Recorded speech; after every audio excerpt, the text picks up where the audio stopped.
السلام علیکم ناظرین، میں ہوں آپ کی ہوسٹ سمرا ناز اور HITV میں آپ کو خوش آمدید کہتے ہیں۔ ناظرین، آج جس ٹاپک پر ہم اپنی ویڈیو میں بات کریں گے، اس ٹاپک کی طرف بہت ہی کم لوگوں کا دھیان ہے یا تو کوئی دھیان کرنا ہی نہیں چاہتا۔ آج کی ویڈیو آپ کے سامنے ردا طاہر کے بلاگ کے توسط سے پیش کی جا رہی ہے۔ آج کا عنوان ہے پاکستانی جیلوں میں قید خواتین اپنے ہی قانونی حقوق سے لا علم ہے۔ تو چلیے آج اس پر تھوڑی سی نظر ڈالتے ہیں۔ ناظرین، دنیا بھر میں جیلوں میں قید خواتین کی تعداد میں مرد قیدیوں کے مقابلے میں زیادہ تیزی سے اضافہ ہو رہا ہے۔ اگرچہ بہت سے ممالک میں جیلوں میں اب بھی خواتین قیدیوں کی آبادی کا تناسب کم ہے، لیکن اگر عالمی سطح پر بات کی جائے تو جیلوں میں مرد قیدیوں کی تعداد میں 25% جبکہ خواتین قیدیوں کی تعداد میں 33% اضافہ ریکارڈ کیا گیا ہے۔ دنیا بھر میں خواتین کو قید کی سزائیں ملنے کی سب سے زیادہ عام وجہ منشیات کا متعلقہ جرائم ہے۔ دنیا بھر میں 35% خواتین منشیات سے متعلقہ جرائم کی پاداش میں قید ہیں، جبکہ اس کے مقابلے میں مردوں کی شرح 19% ہے۔ پاکستان کی جیلوں میں خواتین قیدیوں کی تعداد میں 2.8% اضافہ دیکھا گیا ہے۔ 2024 میں 1550 قیدیوں کے ساتھ خواتین جیل کی مجموعی تعداد کا 1.5% حصہ بنتا ہے۔ ان 1.5% میں سے 73.41% خواتین کا ٹرائل ابھی جاری ہے۔ جسٹس پروجیکٹ پاکستان کی طرف سے جاری کردہ نارکوٹکس آفینسز فیکٹ شیٹ کے مطابق 2025 میں پاکستان بھر میں 375 خواتین قیدی منشیات سے متعلقہ مقدمات میں قید ہیں۔ اقوام متحدہ کے دفتر برائے منشیات اور جرائم UNODC کے مطابق عموماً دنیا بھر میں منشیات استعمال کرنے والوں میں 3/4 سے زائد مرد ہیں، یعنی مرد خواتین کے مقابلے میں منشیات کا استعمال کم کرتے ہیں۔ اقوام متحدہ کے دفتر برائے منشیات اور جرائم UNODC کے مطابق عموماً دنیا بھر میں منشیات کا استعمال کرنے والے 3/4 سے زائد مرد ہیں، یعنی مرد خواتین کے مقابلے میں منشیات کا استعمال زیادہ کرتے ہیں، تاہم خواتین کو ان جرائم میں زیادہ قید کی سزائیں ہوتی ہیں۔ ہمارے نظام عدل میں صنفی امتیاز کی وجہ سے خواتین کو انصاف تک مساوی رسائی نہیں مل پاتی۔ خواتین شاذ و نادر ہی منشیات کی تجارت میں ملوث پائی جاتی ہیں، جبکہ وہ ترسیل کرنے والی غیر مشتبہ کوریئر کے طور پر متحرک ہوتی ہیں۔ خواتین کی گرفتاری سے منشیات کے منظم جرائم کو زیادہ نقصان نہیں ہوتا، مگر وہ پولیس کے لیے آسان ہدف ہوتی ہیں۔ عام طور پر منشیات سے متعلقہ جرائم سنگین ہوتے ہیں جو ناقابل ضمانت ہوتے ہیں، تاہم ضابطۂ فوجداری میں خواتین کی ضمانت کے حوالے سے خصوصی دفعات شامل ہیں۔ دفعہ 497 اس کی شق نمبر 1 میں خواتین مجرمان کے لیے ضمانت کا حصول آسان بناتی ہے۔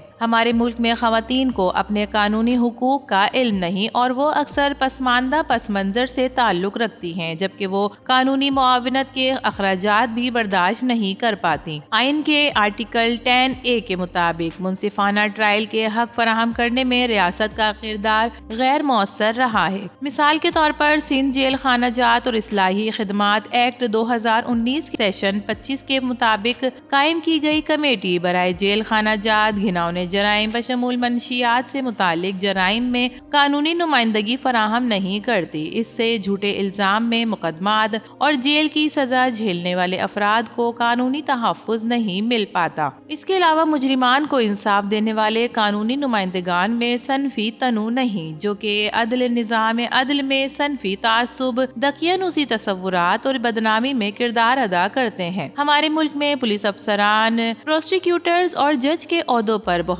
کم خواتین فائز ہوتی ہیں۔ نتیجتاً پدرشاہی معاشرے میں مردوں کی قانونی ضروریات کو ترجیح دی جاتی ہے، حالانکہ خواتین قیدیوں کی تعداد میں بہت تیزی سے اضافہ ہو رہا ہے۔ اس کے علاوہ جیل میں قید خواتین کو اپنے طور پر مختلف چیلنجز درپیش ہوتے ہیں۔ مثال کے طور پر وہ اپنے بچوں سے علیحدگی پر مجبور ہوتی ہیں، تعصب، تشدد ادویات اور ریحیپ کی سہولیات تک انہیں محدود رسائی نہیں حاصل ہوتی۔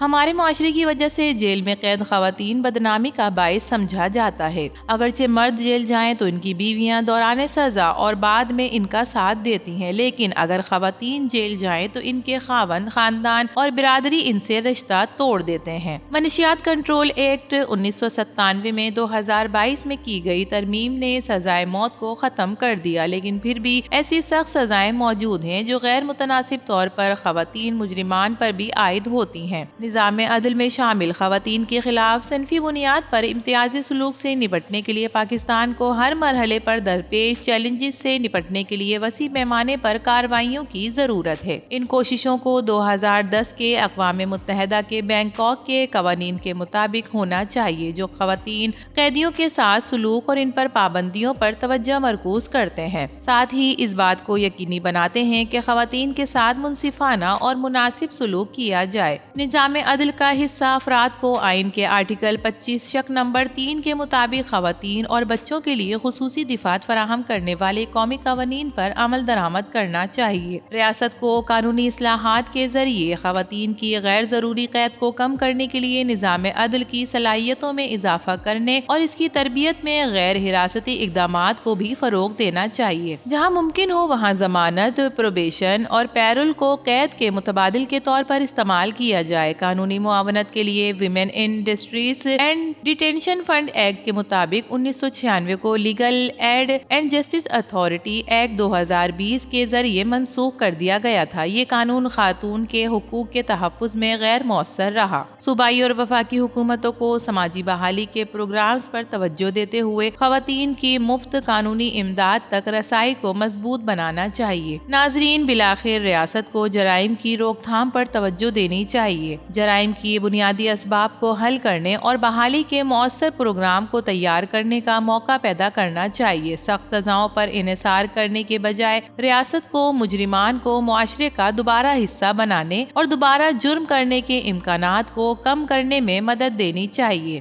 تو ناظرین، آپ کیا سمجھتے ہیں پاکستانی جیلوں میں قید خواتین اپنے قانونی حقوق سے کس قدر لا علم ہے؟ کامنٹ سیکشن میں ضرور بتائیے گا۔ ویڈیو پسند آئے تو اسے لائک کیجئے، HITV کو سبسکرائب کیجئے۔ تو پھر ملیں گے کسی اور نئی ویڈیو کے ساتھ، تب تک کے لیے اللہ حافظ۔